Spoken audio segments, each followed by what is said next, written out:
दोस्तों, जय श्री राधे। मेरे प्यारे दोस्तों, हम आपका बहुत शुक्रगुजार हूँ कि आप लोगों का प्यार हमें बहुत अधिक संख्या में मिल रहा है, इसलिए हम आपको सत सत नमन करते हैं। दोस्तों, झूठी शान में बहुत सारे ऐसे व्यक्ति हैं जो झूठी शान में जीते हैं। वो अपनी गरीबी को अमीरी में दिखाने का प्रयत्न करते हैं। तरह तरह के झूठी शान की वजह से वो अपने मन को झूठी दिलासा देते हैं और एक दूसरे के सामने एक बड़ा आदमी बनकर पेश होना चाहते हैं। झूठी शान और झूठ बोलना दोनों इतना बड़ा पाप है कि इनका जब भी कभी सच्चाई से सामना होता है तो मनुष्य को बहुत तकलीफ होती है। इसलिए झूठी शान को छोड़ दो और झूठ बोलना, क्योंकि एक झूठ अगर आपने बोल दिया तो उस झूठ को छुपाने के लिए न जाने आपको कितने झूठ बोलने पड़ते हैं। इसी तरह से झूठी शान, अगर आप अपनी झूठी शान को किसी के सामने पेश करते हैं तो झूठी शान का जिस दिन सामना आपकी हकीकत से होगा उस दिन दोस्तों आपको बड़ी तकलीफ होगी, आप टूट जाएंगे। इसलिए आप वो जीवन जियो जो खुद का है, जो हो वही दिखो, क्योंकि हर व्यक्ति में एक पहचान होनी चाहिए, हर व्यक्ति में एक ऐसी बात होनी चाहिए जिसकी वजह से लोग उसकी इज्जत करें।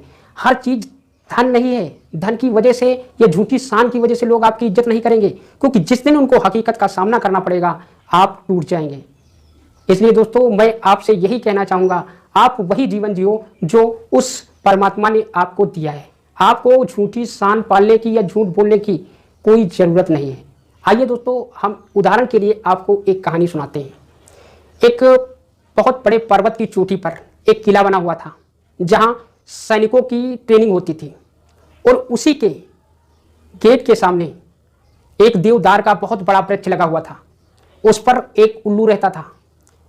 उल्लू रोज वहां पर बैठकर एक झील को देखता। जब झील को देखता तो हंस जब उसमें तैरते तो वो उन पर मुग्ध हो जाता। वो ये सोचता इनकी जिंदगी कितनी हसीन है, इनका इतना सफ़ेद बदन और सुराही जैसी गर्दन, इनकी बड़ी बड़ी आंखें, कितना अच्छा लगता है इन हंसों को देखकर। उसके मन में यही ख्याल आता कि काश हमारी इन हंसों से दोस्ती हो जाए।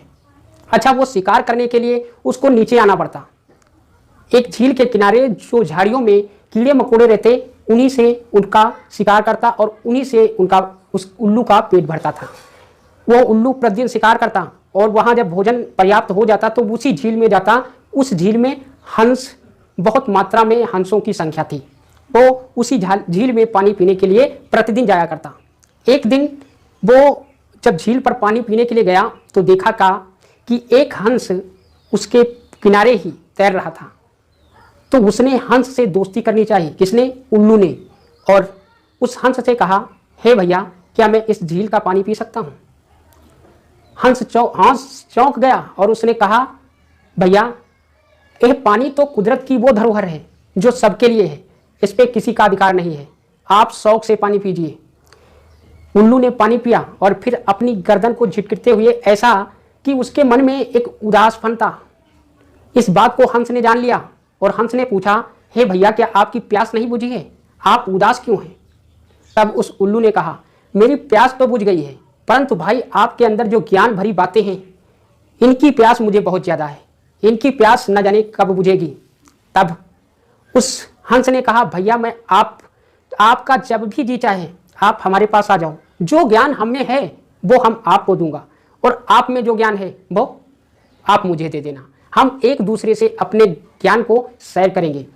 उल्लू प्रतिदिन वहां हंस के पास जाने लगा। उनमें दोस्ती बढ़ गई। दोस्ती होते होते काफ़ी दिन बीत गए। तब उल्लू को पता चला कि वो हंस हंसराज है, हंसों का राजा है।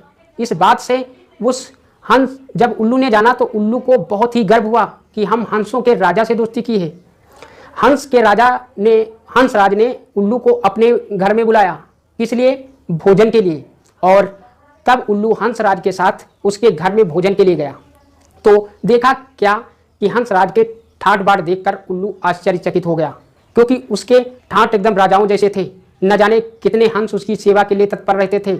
अब हंस ने उस उल्लू के लिए नरगिस और कमल के पुष्प से रहित भोजन को उसके सामने लाकर रख दिया। जिस खाद्य पदार्थ को उल्लू ने जीवन में नहीं देखा था, उससे उसकी खातिर की उल्लू ने भोजन किया और वहां पर सुपारी और इलायची के लिए हंस ने उसके सामने मोती पेश किए। अब उल्लू की खुशी का ठिकाना नहीं रहा। उल्लू बहुत खुश हुआ, परंतु जब वो रास्ते में लौट रहा था तो उसके मन में विचार आया क्या कि जिस दिन हंस को पता चलेगा कि मैं साधारण उल्लू हूं, उस दिन शायद हमारी दोस्ती टूट जाए। इसलिए मुझे कुछ ऐसा करना चाहिए जिसकी वजह से हमारी दोस्ती हमेशा बनी रहे। उल्लू आया और उस देवदार के वृक्ष पर बैठा था। तभी उस दुर्ग में उन सैनिकों की परेड चल रही थी, बिगुल बज रहे थे। उसने सारी वहां की स्थिति को भली प्रकार जाना और हर चीज को बारी बारी से नोट कर लिया कि किस वक्त परेड होती है, किस वक्त बिगुल बजता है और किस वक्त क्या होता है। ये सब देखकर उल्लू तुरंत हंस के पास गया। हंस हंसनी के साथ तैर रहा था। उस समय जब हंस ने उल्लू को देखा तो कहा, मित्र आप इस समय और यहाँ? तब उल्लू ने कहा, भैया आपने तो मेरी खातिरदारी बहुत कर ली, आज मैं आपको अपना घर दिखाऊंगा, आज आपको मेरे घर चलना पड़ेगा। हंस ने कहा, भैया किसी और दिन देख लेंगे। परंतु उल्लू नहीं माना, कहा कि जब तक तुम नहीं चलोगे हम यहाँ से हटकर नहीं जाएंगे। तो हंस को मजबूरी में जाना पड़ा। जब हंस को लेकर वो ऊपर मंडरा रहा था, उसी वक्त परेड शुरू हो गई। तब उल्लू ने ठीक समय पर उस देवदार के वृक्ष पर हंस को उतारा और स्वयं उसी डाली पर बैठ गया। जो ही बैठा था तो सैनिक बिगुल बजाने लगे। उल्लू ने कहा, देखा दोस्त, हमारे सैनिक आपके स्वागत के लिए बिगुल बजा रहे हैं। थोड़ी देर में अभी आपको सलूट मारेंगे। तब तक दूसरे सैनिकों की टोली आई, वो तिरंगे को सलूट कर रहे थे और उल्लू ने कहा, देखो भैया ये आपको सलूट मारते हैं। हंस ने कहा, वाह भाई, आपके तो राजाओं जैसे ठाठ हैं, आप कितने महान हो, आप तो बिल्कुल राजा हो। आपको देखकर मेरा मन आश्चर्यचकित हो गया, मैं आपसे दोस्ती करके धन्य हो गया। इसी तरह से उल्लू ने कहा, प्रतिदिन आपका स्वागत होगा। फिर उल्लू ने अखरोट, नरगिस आदि का भोजन खाद्य पदार्थ इकट्ठा कर रखा था पहले से, हंस को खिलाया पिलाया। 2 दिन बीत गए, इधर उनकी परेड खत्म हो गई। किसकी? सैनिकों की। जब परेड खत्म हो गई तो वो जाने लगे। तब हंस ने कहा, अरे भैया आप राजा हो, आपको बिना बताए आपके सैनिक कहाँ जा रहे हैं?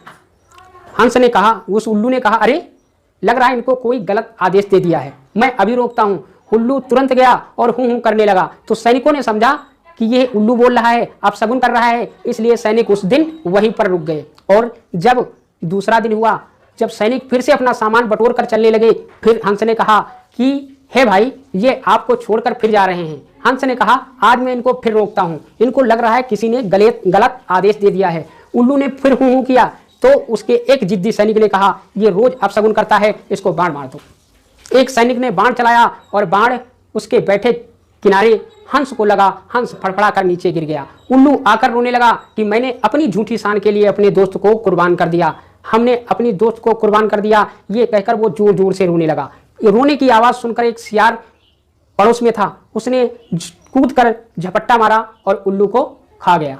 दोस्तों, झूठी शान का यही नतीजा होता है। झूठी शान जीने वाले व्यक्ति जिस दिन उनका हकीकत से सामना होगा, उनकी जिंदगी बिल्कुल उस उल्लू के जैसी हो जाएगी। इसलिए आपके पास जो है वही दिखाओ, आपके पास जो है वही पहनो, आप जिस जगह रहते हो उसी में खुश रहो, बस कर्म करते रहो। अगर विधाता ने चाहा आपके सच्चे कर्म होंगे तो आप महान जरूर बनोगे, परंतु झूठ और झूठी शान कभी मत जीना। दोस्तों, ये था आज का वीडियो। अगर वीडियो पसंद आए तो वीडियो को लाइक करें और हमारे चैनल को सब्सक्राइब करें। दोस्तों, हम अपने सब्सक्राइबर दोस्तों को, अपने भाइयों को सत नमन करते हैं कि आप लोगों का प्यार मुझे बहुत अधिक मात्रा में मिल रहा है। हम आपसे गुजारिश करते हैं, आप लोग अपना प्यार हमेशा हम पर यूं ही लुटाते रहो। अगर जाने अनजाने में कोई अपशब्द निकल जाए तो अपना दोस्त जानकर मेरा गुनाह क्षमा कर देना। दोस्तों, जय श्री राधे।